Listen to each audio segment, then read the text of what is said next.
Beginning my speech in 3, 2, 1. For working class parents, the essence of parenting essentially is about making difficult and tough choices under unideal circumstances. Now, this is the context of the world that both side proposition and opposition lives in and have to concede. As proposition, we believe that amidst unideal circumstances, which working class families live in, the most important parenting decision is a decision that is the most strategic and has the biggest potential to lift up the whole family and reach social mobility. 3 things under setup. Firstly, let me frame where does this debate operate and crystallize what working class families actually look like. The essence of a working class family is that you aren't the top 10 to 1%. You're not in the higher tax bracket and not considered rich, which means that the type of family that we're talking about is mostly vulnerable in terms of their socioeconomic background, thus usually face myriads of challenges in their socioeconomic field. 3 important things to note from this. A, you don't have autonomy in the workforce. You are not a boss or a business owner, which means your options are limited because you are an employee, which is dependent on your employers. B, they have limited options regarding their social mobility advancement because they don't have networking opportunities like privileged families. And C, note that working class families aren't the poorest of families. Mostly they have decent paying jobs such as working as a secretary or customer service officer at a bank or electrician. This means that they do have barriers to career advancement and most likely will retire without having a jump off career. Secondly, what type of motion is this? This is an actor motion, a parenting motion. We have to view this from the perspective of the parents. When these parents want to allocate most of their money to their most talented child, our path to victory is that it is for the greater good of the whole family. Because they have an average income, they find more value in their most talented child because they stand as a second chance for the family in the future. Thirdly, let's quickly create a foundation of what the most talented child looks like. 2 things. A, these types of kids usually are naturally gifted, academically talented, and have more innate capacity than their siblings. What does that mean? They are more likely to be excellent at school, have natural talents in sports or music, science, or any specific fields, which means they process information quicker and they are easier to be nurtured. And B, they have the most chances in society. They can get more jobs and they can prosper more than their siblings in their field. Essentially, when you invest in already naturally gifted kids, the potential of your investment to have maximized return is higher, i.e. they are most likely to get into top universities, internships, which will lead them to get much more high-paying jobs in the future. Done with the setup, moving on into my model. Number 1 is how would allocating the money look like? Firstly, let's clarify. By prioritizing the most talented child, we say that allocating money doesn't mean all children's basic needs would not be fulfilled. We think that at the very least, basic necessities such as education, nutrition, and health would be provided. But when it comes to extra lessons and education, the degree of provision would be different. Secondly, what then is our model? As parents, we will invest in the education of the naturally talented and gifted kids to a greater extent, which looks like providing extra lessons and enrolling them in enrichment programs such as debate, sports, or music classes. Done with my setup, moving on to my 2 substantive arguments. My first one on why it is morally justified to prioritize allocating money to the most talented child, thus the right parenting decision. Second one on why does this decision lead to better potential of social mobility for the whole of family members. My first argument then on why it is morally justified to prioritize allocating money to the most talented child. The thesis of this argument is that in both worlds, this is not going to be the most ideal situation. In working class families, this just isn't realistic. That is why we think that parents, in this case, have the moral obligation to prioritize what is best for their entire family, including considering what is best for their futures. So panels, we introduced to you a matrix as to why this decision is justified. 2 questions. 1, what is the largest priority of the parents?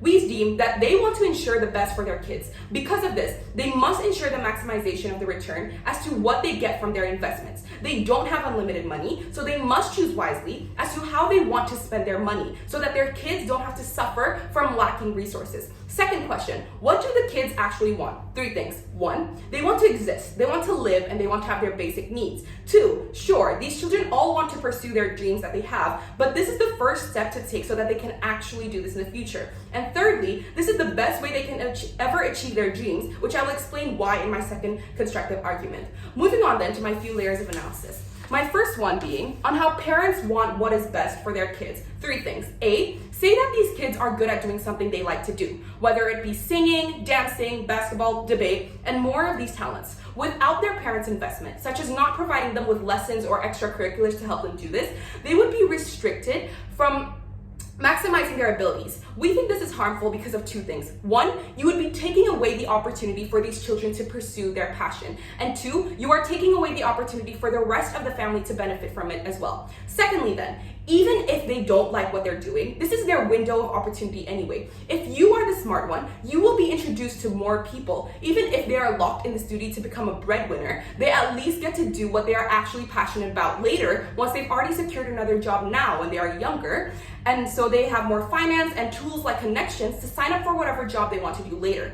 And thirdly, side opposition cannot say that the other siblings will feel deprioritized or this is some sort of gambling, because there is only one shot to make the one kid succeed, right? Because panels, this one chance can lead the family to victory. Giving one talented kid one chance compared to giving 5 average kids 5 chances, comparatively we deem that the one talented kid will in fact make it farther. Under weighing panels, we think that prioritizing the children's needs is most important because it gives them an opportunity to be successful, not only for themselves, but also for the rest of their families. Marginally, our impact is much larger as we fulfill the rightful moral obligations of parenting. How? 2 things. A, we adhere to the children's needs and wants, even if it is not fair for everyone. So B, why is it okay that we don't give equal opportunities for each child? Because even if we gave those same opportunities, the child will know they weren't as talented anyway. So they will either 1, not give the same return of investment for the family, or 2, they may even feel discouraged by themselves that they cannot return the same success as their sibling can, even if they put in the same work.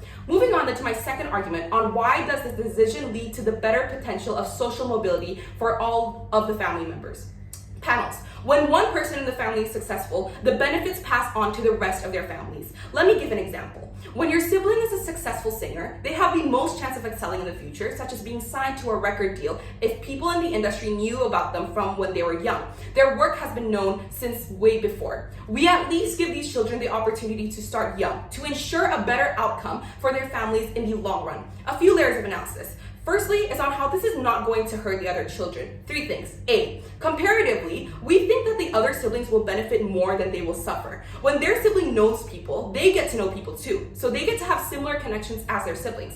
B, when the talented sibling gets access to fringe benefits from their jobs beyond money, like sponsor packages or access to events, it could even help these siblings grow their career in the future. So C, what is the decision that can help even the mediocre kids? It is to allocate more resources to the talented kids. How? Because 1, by investing in the talented kids, the advancement of the entire family is better. These kids can support the family more, financially and through having exposure. And 2, in the status quo, even the mediocre rich kids don't always survive. Their businesses fail and they cannot pursue their talents, but they have a safety net. In this case though, these children don't have a safety net. These mediocre working class kids don't have the same opportunities.